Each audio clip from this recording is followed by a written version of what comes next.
The following is a conversation I had with Hrishikesh Kamat. Hrishikesh is the CEO of Shalaka Connected Devices. Shalaka is a service company that focuses on product research and development and lifecycle engineering for enterprises, early stage companies, and startups. So anyone interested or involved in manufacturing or e-commerce will find this conversation of interest. I'm going to get this video out on Monday because it's actually Hrishikesh's birthday. So Hrishikesh, happy birthday to you. This is a Kianistan Podcast. You can support us by liking and sharing this video and subscribe to the channel so you can keep in touch and also be informed when we release further videos. Thank you, and now let's get started. Hrishikesh, welcome to the show. Thank you for joining us today. How are you? I'm fine. How are you? Good, thank you. So where are you speaking from? You're in Pune in India, yes? Yes, so I'm based out of the city of Pune in the western part of India. Okay, what's the weather like where you are? It's raining cats and dogs. Oh, is it? Last 6-7 days there has been almost non-stop rains. Oh, wow. Some region around the city is now flooded. The traffic is being rediverted, but this is usual thing. So this part of the country receives heavy rainfall during this part of the year. I So it's see. business as usual for most people. Yeah, it must be good for agriculture, the rain and everything. Yes, so that's why in my region, rice plantations are something. Rice and sugarcane Yeah, are two of the most popular crops. So exactly. Because it's good. I used to live in Pakistan, and I remember when it used to rain a lot, everything used to get flooded. So we're kind of riding our motorbikes in flooded streets. We're like kind of swimming. That's exactly what I do as well. So one is your motorcycle commute, and second is I do a lot of motorcycling around the country on my own. So Oh, do that's a you? hobby. Yeah, that's a Yes, new thing. Like, yeah, I've got friends in Pakistan. They've got like these big bikes. What have you got? yes. I have the Yamaha R3, the Okay. Japanese. I have the Honda Africa Twin, which is huge. It's Yeah. it's uh, it's a tourer. It's an off-roader. I Yeah. have an old Yamaha FZ1 that has the R1 engine. It's a super sport. Hmm. And I have a Triumph Bonneville, Oh, wow. so retro classic, and one small electric moped to go around the city to work and back. Brilliant. You're so lucky. I used to have a, I don't have good eyesight now, so I don't drive anymore, but I used to have a Yamaha Dragster 650. I don't know if you've seen that. Ah, yes, I have. It's Yeah, not so available in India, unfortunately, but I have seen the bike. is it not? So now I sold it to one of my friends, and then he converted it into like a tripod or something. Okay. So It's a fun hobby to have. yeah, it is really. Especially in India, it must be really nice because it's a big country, so you've got like lots of space to like have long drives. Yeah, there are a few things. So we have a riding season which is almost for 12 months. So Yeah. unlike most countries who have snow, most of India has no relation with snow at all, being closer to the equator. So for me, except when it is raining like it is now, I can go out on a motorcycle any day. That's the biggest advantage. Yeah. And if I travel west from my place, you'll get beautiful mountains, and soon you end up at a beach, which is like 3 hours away. And if you go eastward, you have flat plains. If you go northward, you are reaching near a desert area. If you go south, you go closer to the equator. So it's more of Wow. those coastal areas. So we have what you call as a variety of landscapes to see. Yeah, I can imagine. It must be beautiful. Actually, if you want, share videos or images, and maybe we might be able to incorporate them in this video. I think I that'd be really good. I'll do that. So I'll share my Instagram account as well that has all my uh, recordings as well as some additional pictures that I may not have posted. Yes, do please. It's a hobby I love. I mean, despite your entrepreneurial journey, this is what keeps me sane. Yeah, you need to have something that kind of, yeah, exactly, to relax and Absolutely. kick back. Right. Yeah, so this is really interesting. Normally at this point, I'm going through introductions and stuff, but we've jumped straight into the conversation. But for our audience sake, tell us a little bit about yourself. What do you do and what's your background? Okay, so my name is Hrishikesh Kamat. I'm 32. I'm based out of the city of Pune in India. Mm-hmm. By education, I'm an electronics engineer. I run two startups, one by the name Shalaka Connected Devices, the second by the name IoT Adda. Industries today, if you see, they need a lot of technology help. And it is no more limited to software.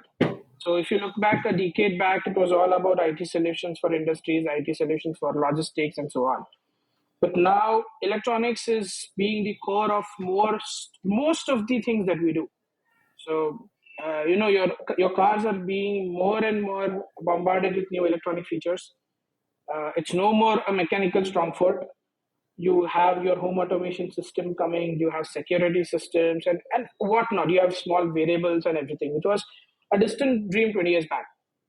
So that exactly is what we do. So companies approach us with a problem statement, an idea, an existing product that they have, or maybe some kind of a hardware they want to integrate with their software platform, like various data logging systems, maybe a automated IoT based energy meter, water meter, steam meter, and so on. So our job is to get on the design table, think how to do it, figure out the hardware, do the circuit design, write the firmware or the code that goes for those electronics devices, and get them ready for production. So it's a long journey, but we specifically look at ourselves as an extended R&D team. That's how Yeah, I coin it. this is So so we want interesting. in yes. Because my background is that apart from what I do here on the podcast, I spend my time. We have a company and we manage Amazon brands and e-commerce, and a lot of our clients, they are basically getting the products manufactured mostly in China, many times in India, Turkey, other places, and then selling them online. But yeah, I can see actually a great need for a service like yours because a lot of times they would get items manufactured, they would get the products developed and manufactured by the same company, which is the manufacturer, which might be great in manufacturing and have a great production line and everything. But in terms of the actual innovative design and IP of the product, I think it might not be the best fit because then you end up with a product that is exactly the same as 10 other sellers, and the only difference is the label on it. So, tell me about a bit about what you do in terms of. Um, so, if someone came to you, how does that process work? Would they just come to you with an idea? Would they come to you with a product that needs improvement, or how does it work? A typical kind of a project. Okay. So we have different personality of customers. I Mm-hmm. call them personality because they come with different backgrounds. So one is they would be coming with an idea.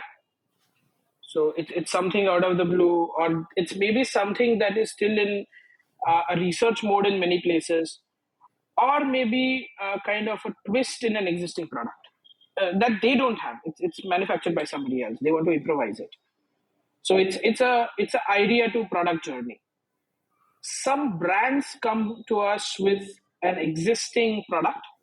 Mm-hmm. They want bug fixes done, or they want a new feature added. It depends because a large brand, if they have to deal with, let's say, 5 or 7, 10 bugs, which is a 3 month job, let's say, Yeah. then the amount of money they have to put in getting a team in house, with all the large number of human resources they would have, it's very easy for them to pay a smaller company and get things done. So that's what we leverage on. Then we have companies who come to us with a competitive product, and our job is to analyze the product. I won't call it reverse engineering.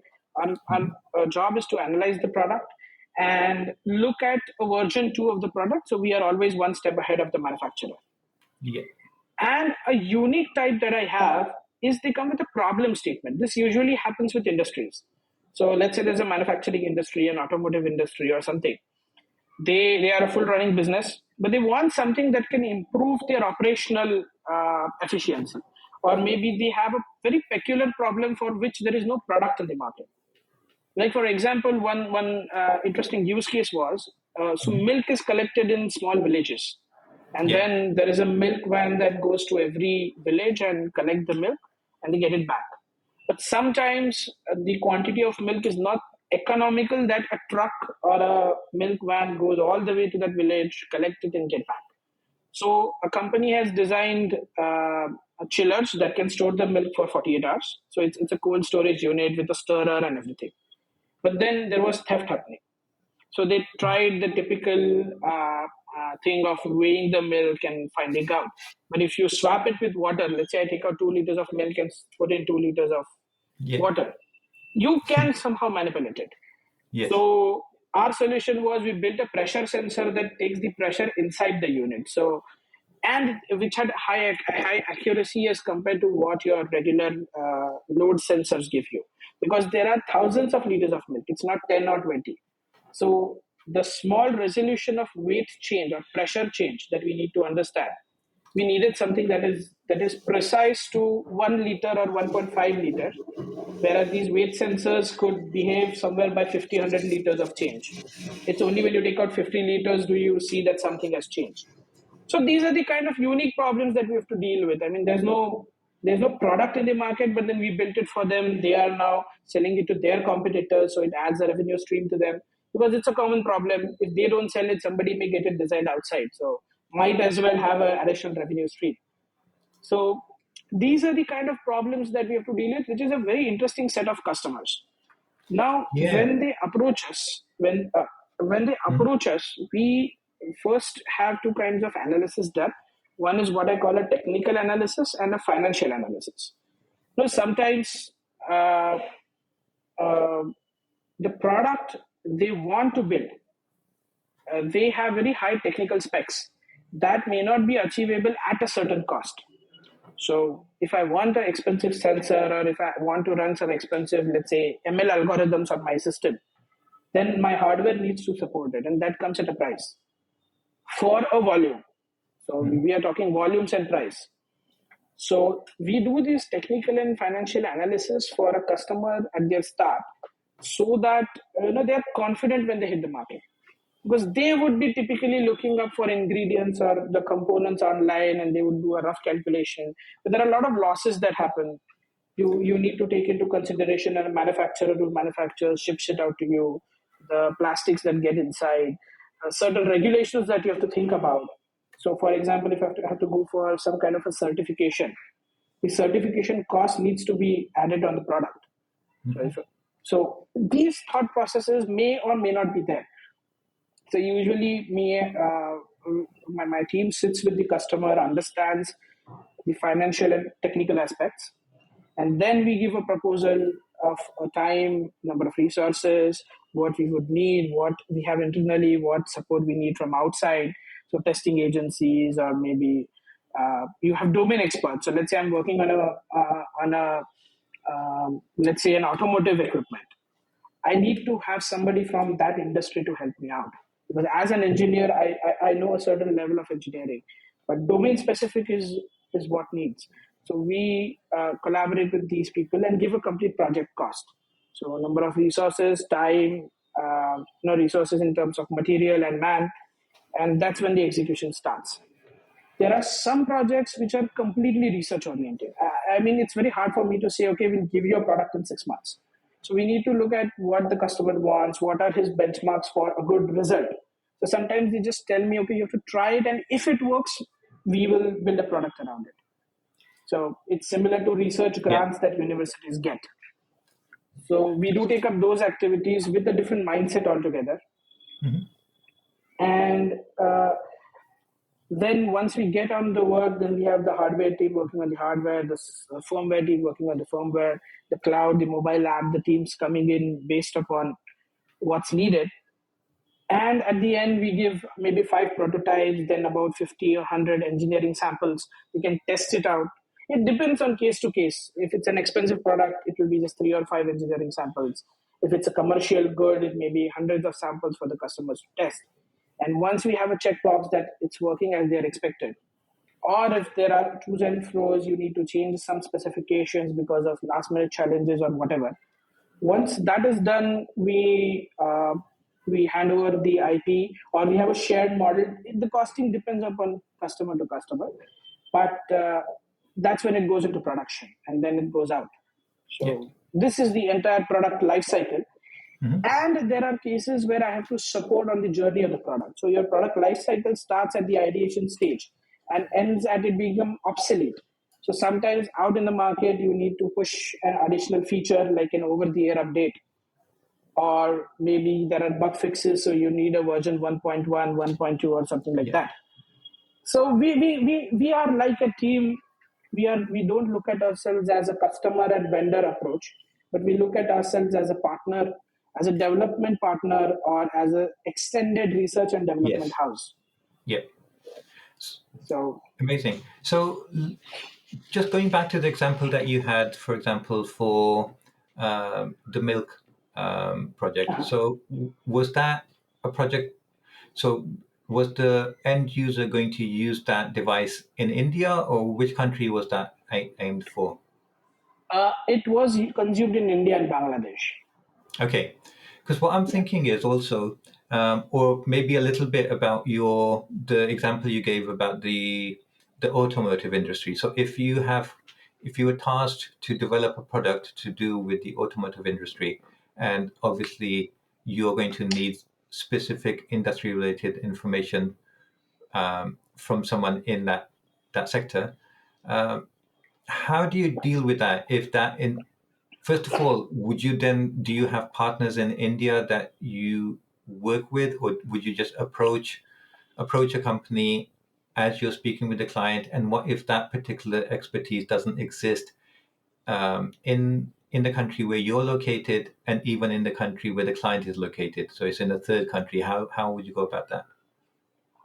So what we usually do is we reach out to as many experts as possible. Now, when I Mhm. say experts, I try to find somebody in a consultancy mode because they can have a demand-based relation with us. And in case of a customer like automotive, usually it's a tier one OEM who approaches us. So they usually have domain expertise in house. It has not happened with me where a company has come in the automotive segment Yeah, where they have no background. that makes sense. Yeah. But when it happens, I have some good relations with universities around, with some people who have retired from the automotive industry. I have some good connects in Germany of people who have worked in automotive companies. So we do maintain a transparency with the customer and tell him that okay, this is something that needs expertise. You Mhm. need somebody who has worked for 20 years in this domain. I have a person for you. If you don't have, you can contact him. You discuss you negotiate the costs because uh, costs and terms and conditions because there's a shared IP involved in it, and we'll take the job up. Yeah. So that's our approach. Sure. And how does the certification side of things work? So how is it obviously is the client's responsibility to make sure that the product that they're developing it doesn't have any IP restrictions or any special certification required in the country where it's Right. intended to be used. Is Right. that right? So yes. So in most customers, we have an indemnity sign because either I would have to put the research into doing the background search about the product to find how much IP is existing on it and whatnot. A better option for me is that I have an indemnity where my company is indemnified in case of any legal charges of the customer.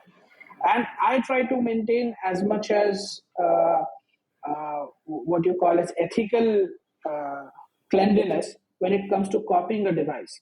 So it has happened to me in the past once where I was given a device to make, but then I realized, uh, it's an exact copy of something that's already in the market in another country, and then I refused to take up the job. So Hmm. I try to maintain my ethical cleanliness, and I do have an indemnity. So Sure. it rarely happens, but it's better to be safe. What if a client comes to you with a product and they say, this is a product made by so and so company, and these are the features that are IP protected. So help me make this same product, but let's get around the IP so we can change the design of that specific feature. So you'd be able to work with them there and help them. So in a way, then you're kind of just developing that in a way, you're kind of evolving that product. Right. So this is a businessman's dilemma. So the engineer says that you shouldn't take up this job because you're circumventing an IP.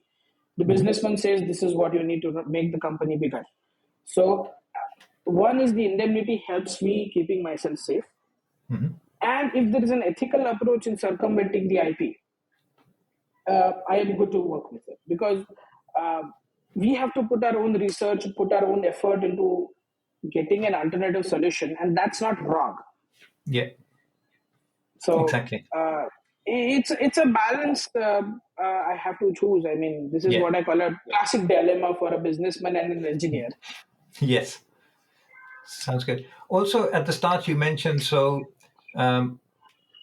in product development, we have the software element and the hardware element, and how those two things are progressing isn't necessarily going hand in hand. So there was a time I remember when hardware was developing, robotics were developing so fast that everyone was thinking these robotics, they're going to replace the need for menial workers, for factory workers, and those people will be out of work. And then suddenly we had ChatGPT come along, that kind of changed the market a little bit again. And then all of a sudden, the people at the top of the skill set, doctors, lawyers, engineers, all of a sudden accountants, they started thinking, oh my God, at some stage this can overtake us and this can replace us. So it just seems at the moment, I don't know, tell me if I'm wrong, it just seems at the moment that software seems to have developed far further, and the robotics and the kind of hardware side of things is still struggling to keep up with that development. Is that right, or am I not seeing? It is right in a way because if you see I mean, there was a research I saw that the time required for the product to reach X million users, and ChatGPT was the fastest. But Yes. at one angle, I see that your hardware costs as a customer, hardware comes at a specific cost. I mean, to have, let's say, a floor cleaning robot at my house, it's going to cost me some money and an operational expense. Yes. If you look at, these robots that clean glasses or floor cleaners or whatever, they come at a cost. Software is something whose initial capital is not always really high. I mean, I can use ChatGPT for free. Second is it is more relatable to people. As a hardware, it is bound to certain applications that it is allowed.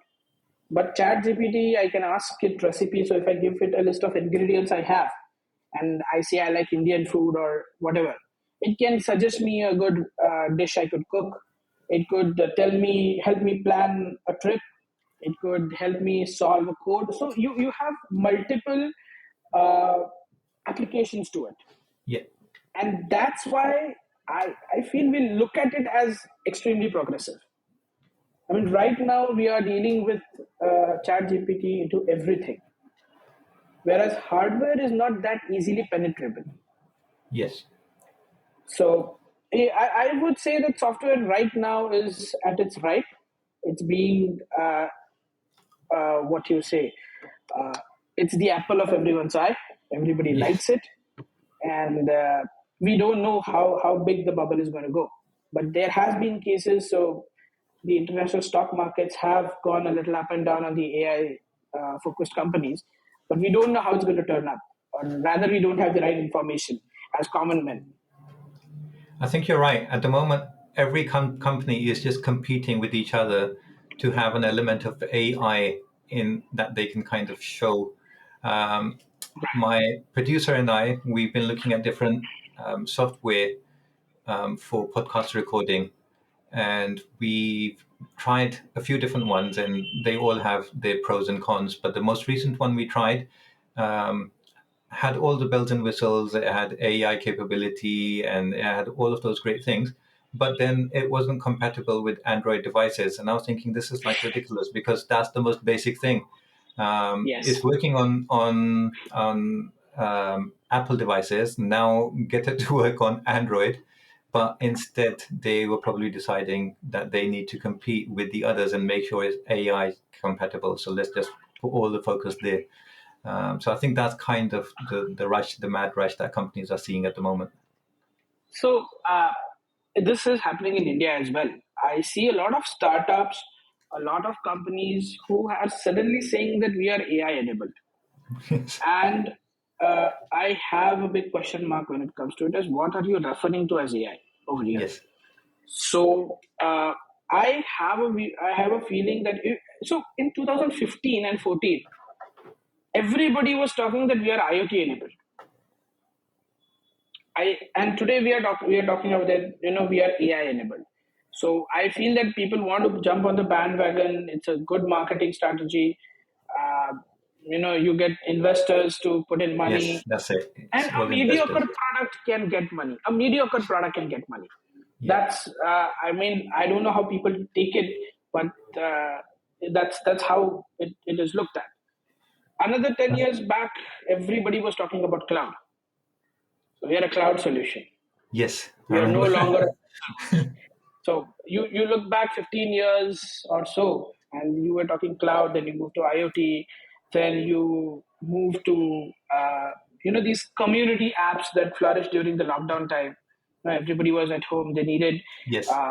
conferencing apps, community Zoom. conferencing apps to Yes. play games. Mhm. Zoom Came was one out of of the that. biggest. Yeah. Yeah. Yeah, Zoom got a lot of attention during that era. So Yes. it's a phase. It's a phase. I feel that if you are confident of your research, your work in that, then probably you don't need those buzzwords. Now, let me just take a second to introduce our sponsors for today. This episode today has kindly been sponsored by the Worldwide Listings Company Limited, or WLC for short. WLC is a London based Amazon consultancy agency.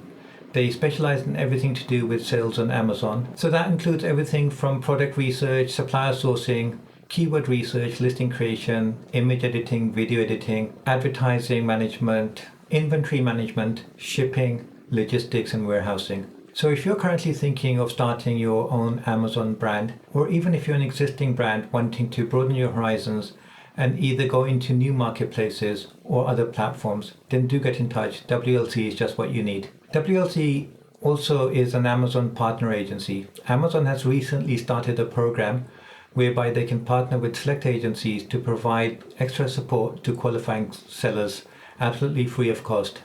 As my appreciation to you for being an early supporter of our podcast, I would like to take this opportunity to offer you a special deal today. Get in touch through the links in the description and quote Kianistan when you speak to someone. If you're a new seller, we can provide you free consultancy, and if you're an existing seller, we can provide you a free complete audit and analysis of your account and a strategy that you can implement to further enhance and improve your account. Not only this, we can also offer you 1 month complete free Amazon account management services. This is a great deal and it'll offer you hundreds of pounds worth of savings that you can use either on your ads or your inventory. So you have absolutely nothing to lose. There's no contracts to sign and you can walk away anytime you like, along with the audit and strategy we provide you with. And if you like, you can implement that yourself or use it as a yardstick to measure the performance of your management team. I thank you again for supporting Kianistan, and now let's get back to the episode. How has the clients you're seeing, the requirements you're seeing, or even your own processes, how have they changed recently with the advent of ChatGPT? Are you seeing more interesting products being developed now because of the extra functionality that you can offer? So right now on the hardware front, so if you look at commercial devices, like a washing machine, a microwave, or smart lock, a smart health band. The Yes. AI part is more on the software. It's not yet on the hardware. Mm. So these are all software-driven activities that instruct the hardware what to do. So Yes. if I have an AI-based light, I don't know what would that would actually do, but people are calling that lights as an AI. So maybe it monitors energy consumption and whatnot. But it's still a software layer. It's an algorithm that's running somewhere on the cloud that instructs it. There are very few chips. Now, NVIDIA is in the limelight because of their strong foothold into AI. So there are very few companies who have AI enabled hardware. Otherwise, everything goes to the cloud. You have computations run on it, and you get things back. Yes. So in our space, our application which are AI oriented is increasing, but our core job remains non AI based. And well, when ChatGPT just came out, so I was one of the early users. I would say that because in the first few days it had millions of users, but still, uh, Yes. I went through some understanding of prompt engineering, what people are talking about.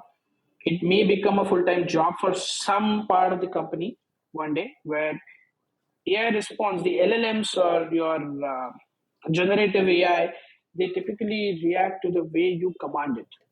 So Yes. prompt engineering, the way you prompt the engine to give you a response, two people can have distinct results in terms Yes. of its utility based upon how the prompt is given.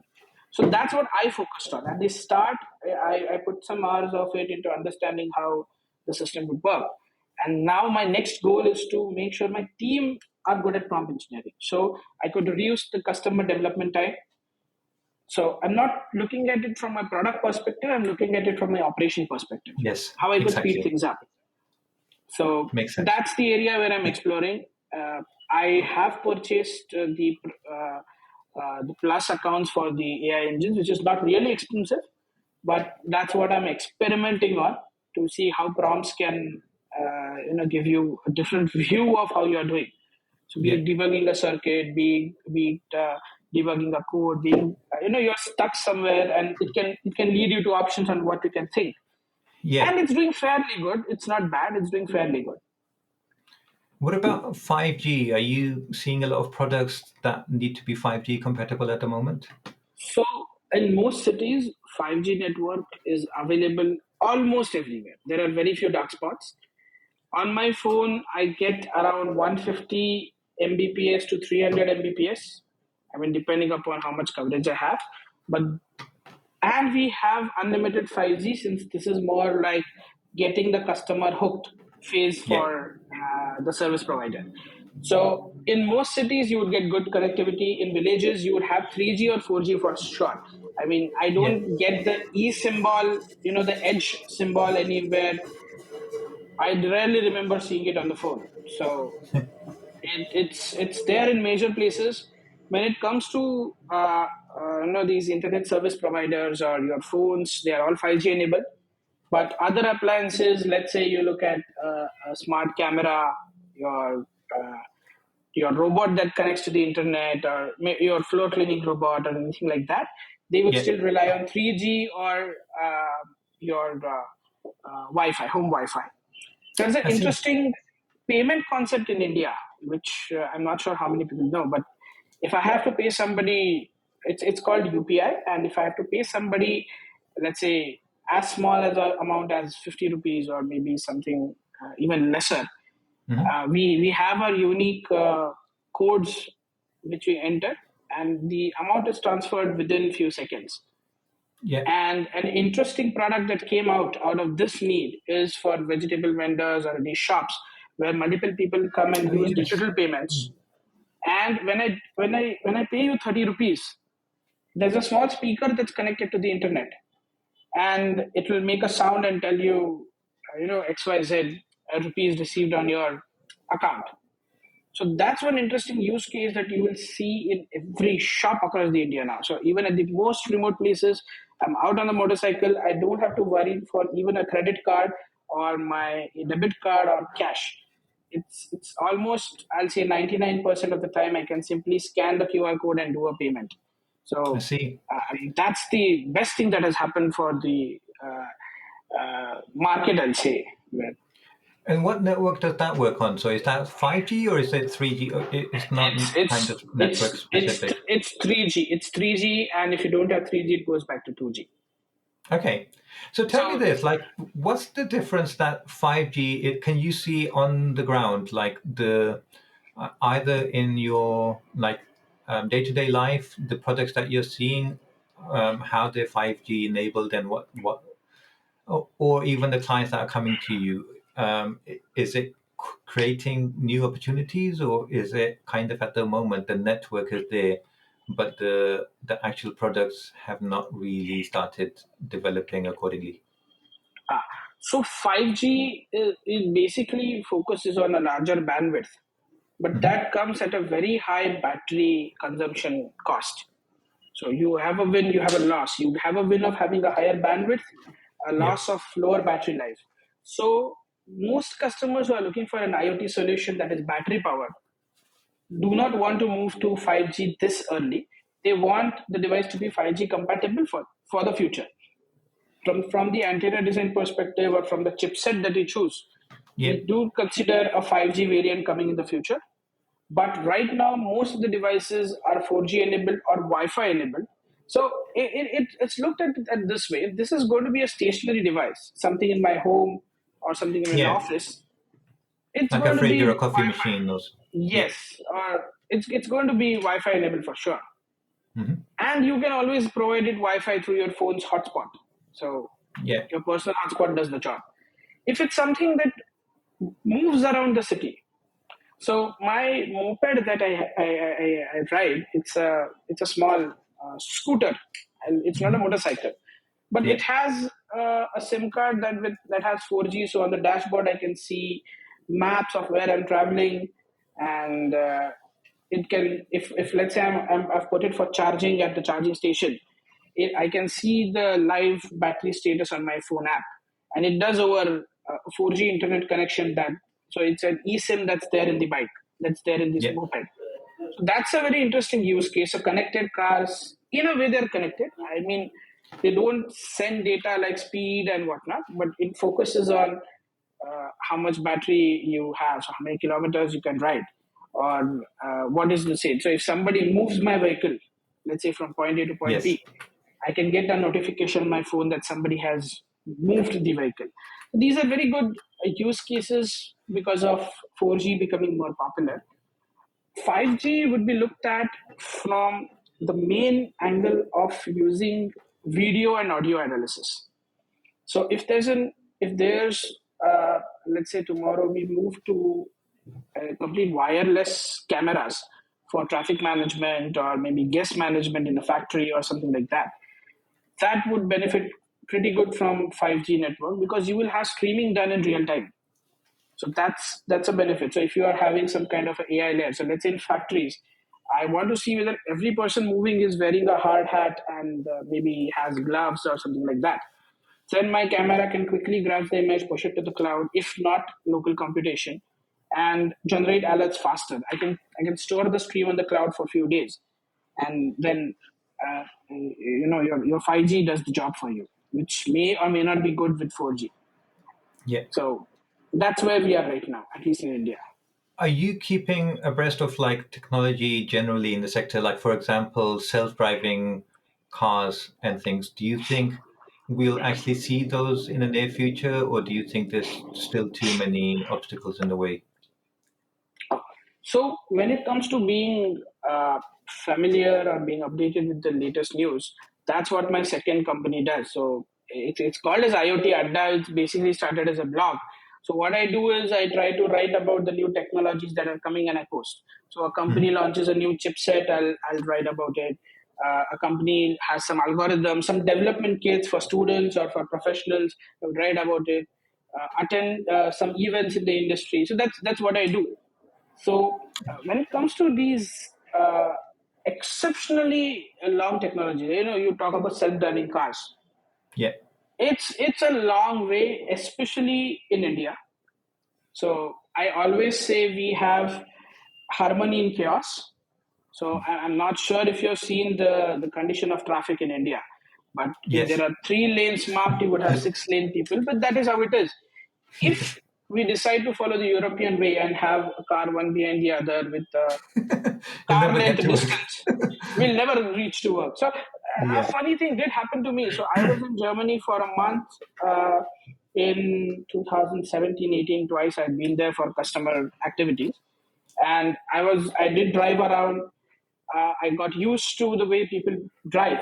So you see a pedestrian, you stop, and then people walk. You wave them, you go ahead. And once I was back, I was all charged up. Like, this is how I'm going to be. This is how a civilized driver is.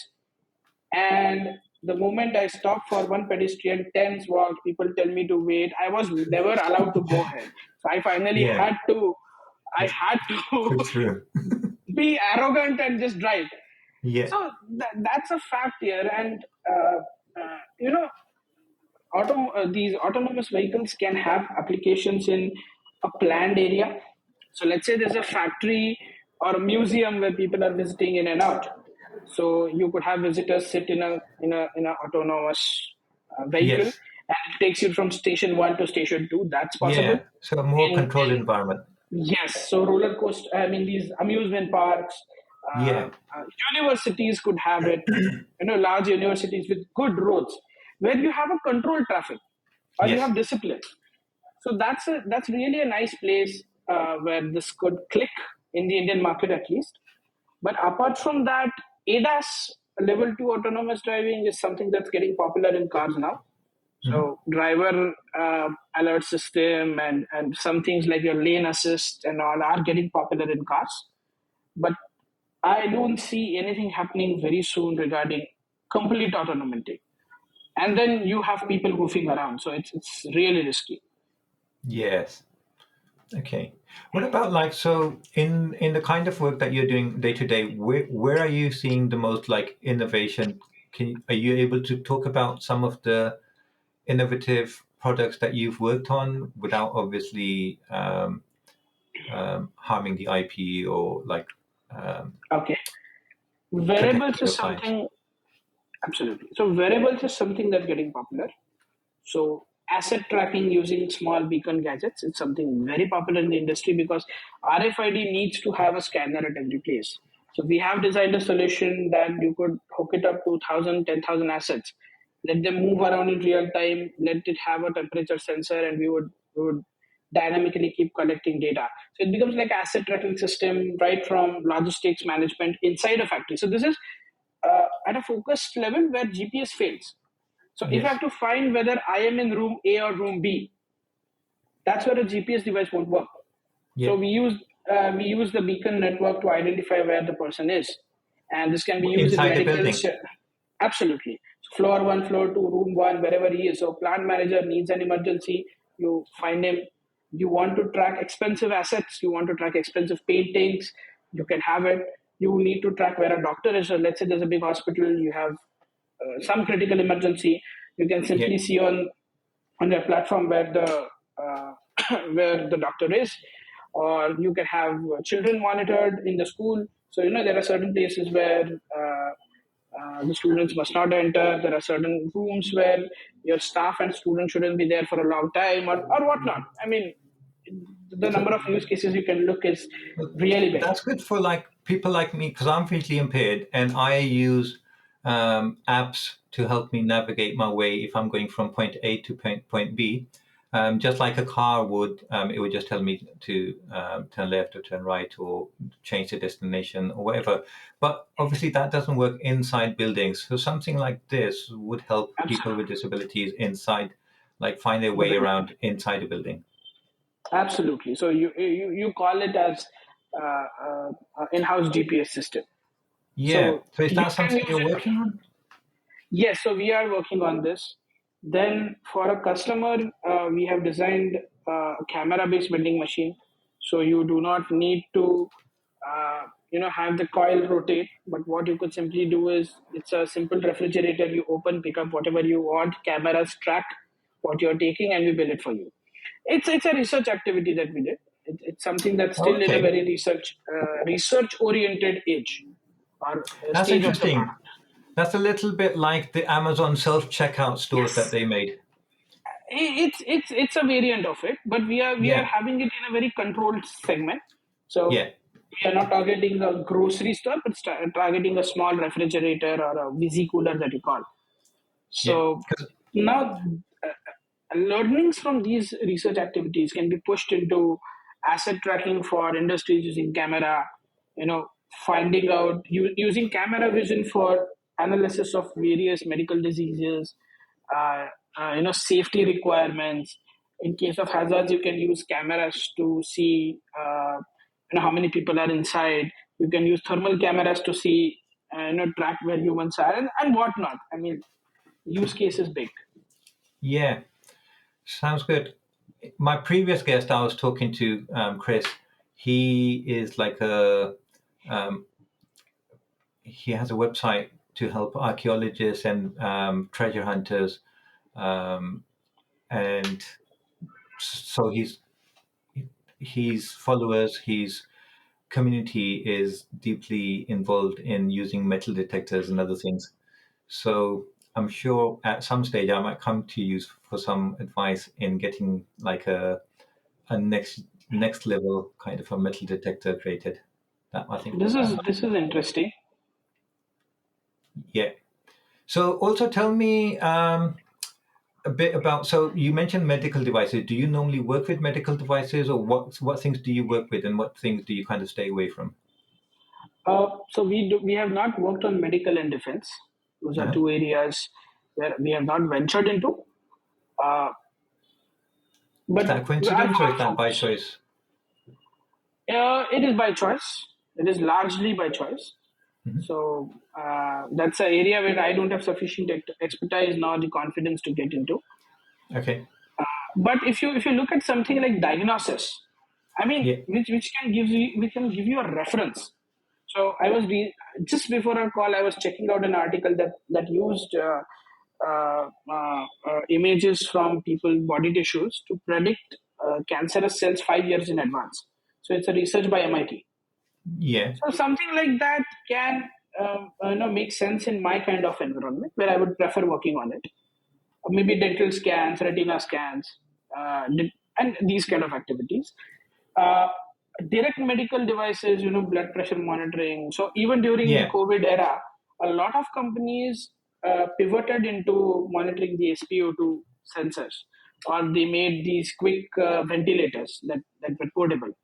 So that's something that I refrain myself from because one flaw can have a large impact on the person's life. So Yes. True.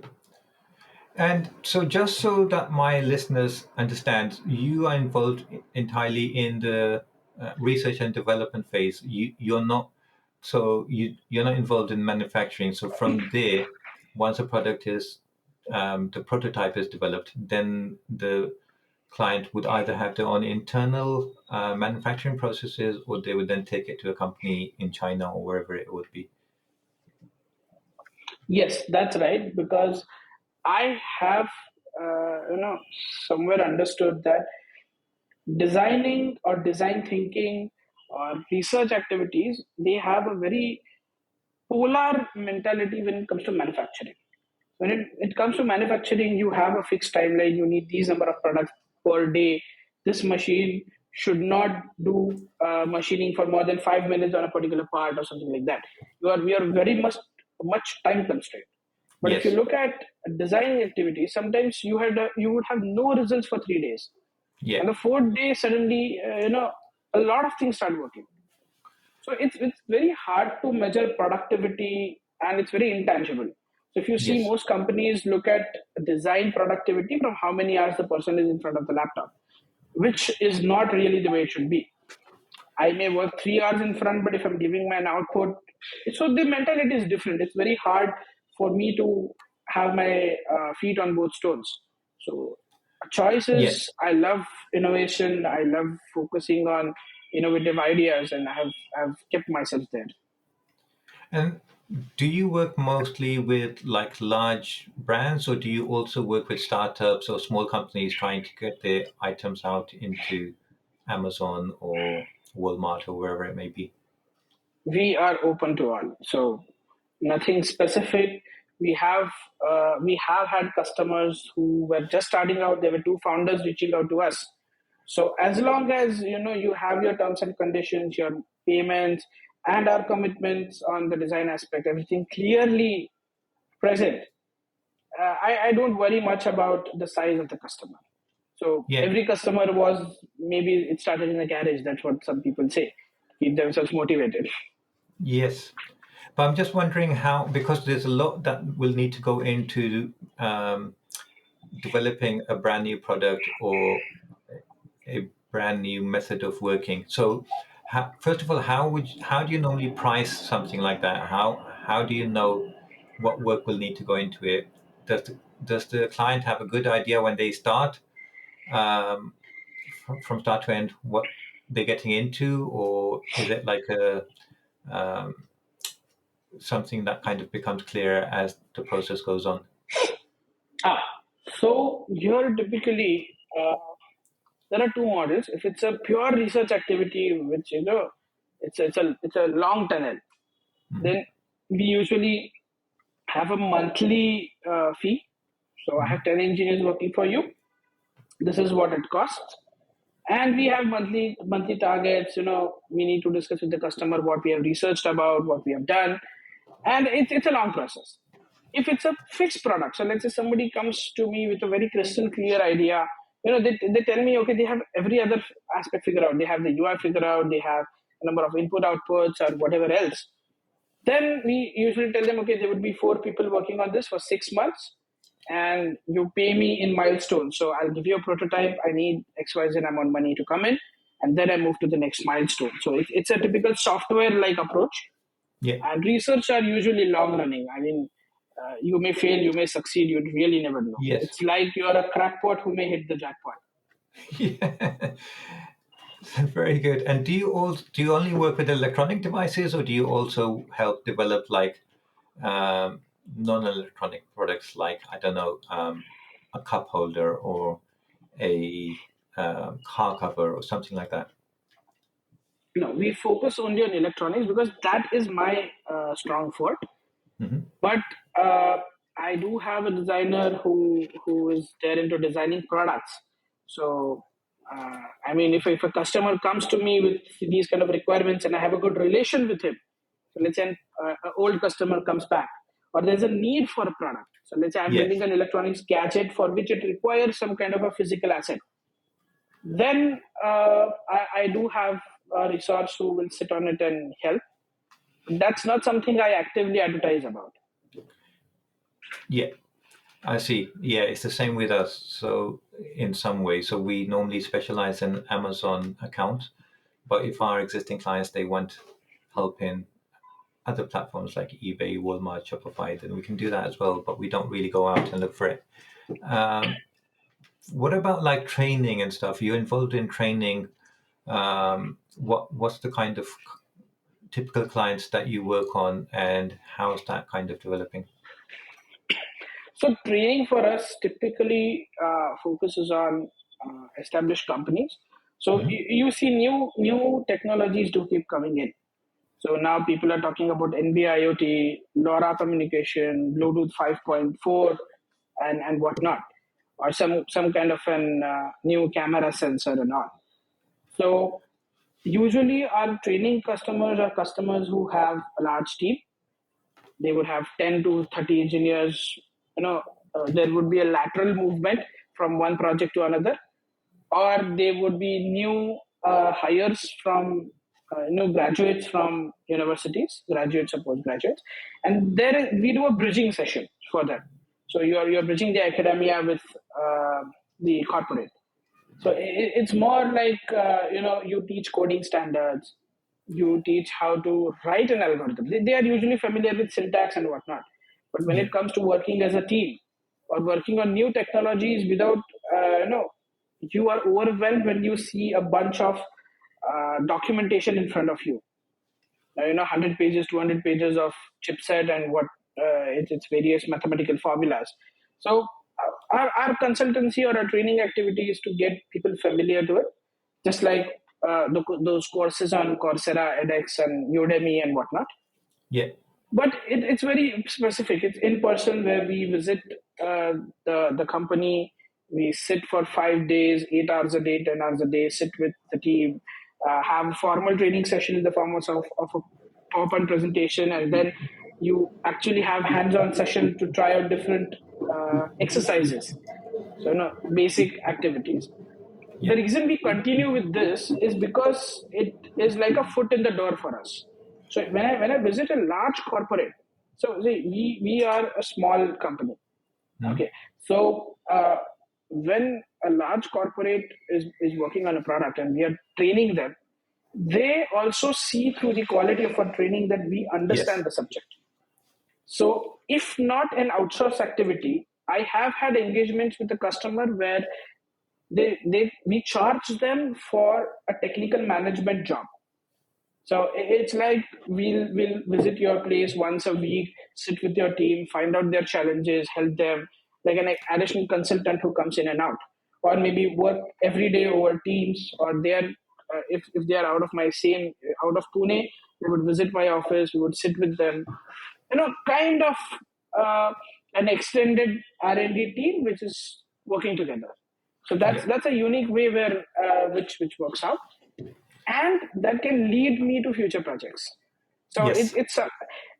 and I somehow like teaching. So probably both my parents were professors, so there is something in I me see. where I like to talk to students, and Yeah. teaching is something that I like. So Tell me, how long has your company been around, and tell me some of the challenges, business related, like, because we do in this channel discuss business and startups and um, developing businesses, and so sometimes it becomes quite difficult when you're a specialist, a technical kind of a wizard, and but on top of that, then you're now involved in hiring and recruitment and accounting, and so how do you find that side of things? the brand Shalaka. So we started in 2004. So it's something that my parents started. So Okay. I was in school that time. We had our fair shares of your entrepreneurial drama, where the company grows up, there's a down. So it was almost closed at one point of time, and that was the time when I stepped in. I had it was 2015. I was out of college, uh, thought what I could do, and took up some freelancing jobs. Uh, Something started clicking. My dad was back to his consultancy activities and his training activities with colleges and companies. So we somehow, I say it's a stroke of luck. It's a stroke of luck somewhere, where we got some projects back. We thought, okay, let's start again. Let it be a hit refresh for us, and that's when we restructured the company. Unfortunately, the same year I lost my mother, who was the CEO of the company before me, Oh, and so sorry. Yeah. yeah, so we started it again. A classmate of mine from the university was in town, so I casually offered him, let's do something, and he's with Mhm. me today. So it's a journey down, and then you go up again. Yeah. So till 2022, my dad used to take care of all the technological part, and my focus was completely on the operations, branding, marketing, talking to Oh, end okay. customer, So that's how you getting started. sales. Yes, so that was my job from 2015 to 2022. I But see. unfortunately, in 2022, my father also, he's no more. So post that time, I had to step on two roles. I do have my classmate with me, Rohit, who's here with me since those days. So now he's taking care of all the technical aspects. I'm looking more on the operation side. And so it has again been an up and down journey for me, but I have a never give up attitude. So let's see what happens later. Yeah. Very good. So, And then tell me about the other company as well. How did that start? so I'll say that it's a sub brand of us. So Mhm. we didn't float a complete different company for it. But what I realized is when people talk about technology or technological news, we focus on products. A new laptop is out, a new phone is out, a new tablet is out. We have these kind of activities. Yes. But there is a lot of technological advances happening at the component level, at the semiconductor level, or maybe in the way PCBs are fabricated, maybe the way chipsets work. Its power consumption is going down. You have companies coming and stating will give you a 12-year battery life on XYZ kind of a battery and whatnot. There is no single famous media center where I could go as an engineer and see what is there out in the market. So Yes. since I was connected with a lot of brands, semiconductor manufacturers, so you have distributors. So a lot of these distributors I knew. I used to get newsletters about what products they are coming up. Better power chips, better microcontrollers, or whatever it is, new types of sensors, and so on. So I started just posting about it, and it is catching traction. So what I envision there is we are publishing, we are talking with brands to advertise with us. We are talking with brands to where we can publish their news. So it's an open platform. It's not charged. We wish to conduct webinars. We wish to conduct tutorial cycles over there. So kind of. Very IoT and electronics industry focused newsletter is what I look at it as. So I don't have to put exceptional amount of time from my day-to-day schedule because I get the news of an XYZ company launching a new semiconductor chip, and the news is in front of me right from the horse's mouth. So all I have to do is go through it, read more about it, see its applications, and then curate a small article. So Yeah. that's how we have been doing it, and that again, it is helping us build a credibility in the market. So we are not only a business that builds product, but we know what technology is coming up. We are always there at the front. Even if I have not got an opportunity to work on it, I know about it, and that's Yeah. that's a good thing to That is really do. good. Also, tell me, do you keep on top of geopolitics and stuff? Because that also has what's going on in Russia and the semiconductors. You're talking about how they were starved of semiconductors because of sanctions and how they're overcoming some of those issues. But then how that whole thing is now changing the industry a little bit because now countries that were previously reliant on those other countries, now they're becoming more self-reliant. So do you kind of keep on top of those things as well? Well, news is something that I read the newspaper daily. I check some news channels throughout the day. So staying up to date with what's going on in the world Mhm. may not have a big impact for my size of a company Yeah. because we are not in that revenues yet. But it gives us a fair idea about how things may turn out. Hmm. Or I know that an import that I'm getting is from a certain country, and if my government is placing restrictions or if the geopolitical situation is not really conducive, I Yeah. know my project may get delayed. So that's the usual outlook when it comes to looking at it from my business. But if you look from a generic view, I read news, I read sports, I read geopolitical news, I read news that what's happening within the country, and everything. So I'm Sure. not able to relate it to my business as yet. No, it makes sense. Tell me, so in terms of components, what are the developments that excite you? Like semiconductors, you mentioned batteries. Do you see like big advances in any specific components that kind of gets you excited at the moment of what is around the corner? If you look at the low cost market, the level of computation that is coming up in these 30-cent chips, 50-cent chips Hmm. is the real mind-boggling part. So you are at a stage where you can run these devices on a small coin cell for 10 years. It can interface a very miniaturized sensor. The number of sensors out in the market, what we call as these MEMS sensor, which are really tiny sensors that get into your smartwatch and all these stuff. The advancement going on in that segment is really mind-boggling. You know, to miniaturize something that could read an environmental parameter and give you a digital output and be consuming current in microamperes, let's say. So that's something that I love to read about. I love it when sometimes you have these different family of devices. So Yeah. people are looking at the health monitoring with a ring, a watch, maybe a electrode on the heart or something like that, and then you have a cumulative analysis done on that. So you have 10 parameters caught from 10 different activities, and then when you build a software model on top of that, so maybe you look at a car, you have tire pressure, you have different signals coming from the car, you have their travel history, and these pointers coming to you. And if you can use that for better traffic management or maybe driver analysis, accident prediction, and these things, they are very. I consider it very interesting, so I do keep reading a lot about it.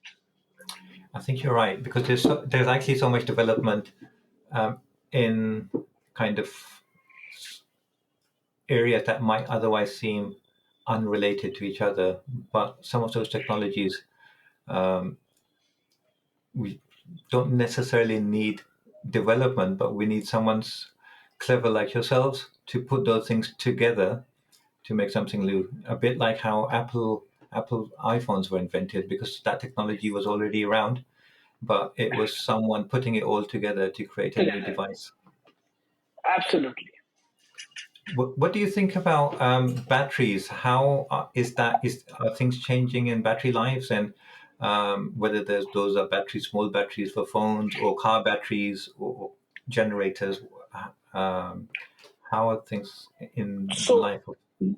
there are two areas where a lot of research is happening. One is improving the chemistry of a battery, so it is smaller and it can deliver more power to you. So it runs for a long time. And one critical aspect is disposing these batteries. Yes. So if you see the number of vehicles and number of battery operated devices that are going to be in the market in another 5 years, and an average battery life people look at is 5 to 7 years. Right now, the technology that's there in the market, people say 5 to 7 years, and then the battery health goes down. Its charge holding capacity goes down. So improvement in these areas and battery recycling is something that I find very interesting. And I love these batteryless devices. I mean, there are so many gadgets coming up that uses a supercapacitor, and it harvests its own energy. So you How have does that work vibrations. then? Is that like It, it, it, solar or? it's a very interesting thing. You basically energy. It's a transformation. So it's said that energy cannot be created nor destroyed, but Mhm. transferred from one form to another. That's exactly how it works. So let's say I have a vibration sensor placed on the road. Let's say on a bridge. I'm doing Yeah. an analysis of the vibrations that happen on a bridge when cars pass it. So I can determine the age of the bridge, what Yeah. maintenance work needs to happen, and so on. So these sensors can use the heat or solar energy and power itself. So they use supercapacitors which have longer battery life. They are not batteries as such. They Mhm. are so though you can call them as charge holding components, Yeah. their chemistry is a little different. Even if you look at your classic watches that people have been using for the last 50 odd years, Oh yeah, of they are course. powered. I mean, Motion. motion based. Yeah. The classic watches which basically wind up the spring based on motion. You Mhm. have a company like Citizen who's got the Eco Drive that uses light, and they have such a big longevity. So energy harvesting is a very upcoming field when it comes to these micro energy consuming devices. So if you look at these vibration sensors on bridges, their entire communication, or rather the entire energy consumption, is few milliamperes every, let's say, hour. So they don't need your coin cell or something like that. They can simply take up charge and leave it. It's not a lot of energy they require. So that's where these super caps come into picture, where you can simply charge them up with whatever energy is available to you, and then it drains, it charges again, it drains. So you have a very large number of cycles coming into picture. So anywhere where you are not having a display, you're not having lights blinking, you just want data. I want to Yeah. see vibrations and I want to transmit it using some long range, low power communication technique. That's where these become a perfect fit. And do you think that the developing will see more improved versions of them in the near future? Absolutely. Interesting. I think what you're also saying about recycling, I do think that's a huge issue that we have, whether it's plastic or batteries, and developing these things is one thing, but disposing of them and recycling them in a responsible manner, I think that's a huge problem, but also a huge opportunity for companies to overcome and improve upon. It can be a complete different industry that can be formed. So you look at the Indian Chinese market, the India and the Mhm. China region, the number of EVs Yeah, which are battery operated, it's going up. I yeah, mean, uh, it's surprising to see the number of EVs on the road. definitely, So you're in right. another 5-7 years, these batteries would need to be swapped, changed, Yeah, recycled, and it can be an industry of its own. So I wouldn't look at it as the manufacturer of the automotive setting up a recycling plant, but I would look at it as they would fund somebody who has cracked that knowledge, who could maybe extract the materials out of a dead battery and try to see how much of it can be recycled or get into a new battery again. Because landfilling is not the right way. yes. I think you're very right. Are you working with clients on these things at the moment? No. Okay, I'll be your first client then, Interesting. because it's giving me some ideas. So we'll talk about it. Is there? Thank you so much. It's been really interesting. Is there anything before we go? Is there anything else that you wanted to bring up, or please do share all of your social media links, because I think it's going to be really interesting for viewers to just um, connect with you and see what you're doing. Uh-huh. So nothing specific that I remember of. Sure. So do share your website, social media, and we will include those in the links. And I really appreciate your time and the information that you've shared with us. And we will keep in touch. And let's have another session one day soon. For sure, for sure. All right. Thank you so much, Hrishikesh, for your time. Thank you. Thank Take you. care. Thanks a lot, Tashin. Thanks. Bye. Bye bye.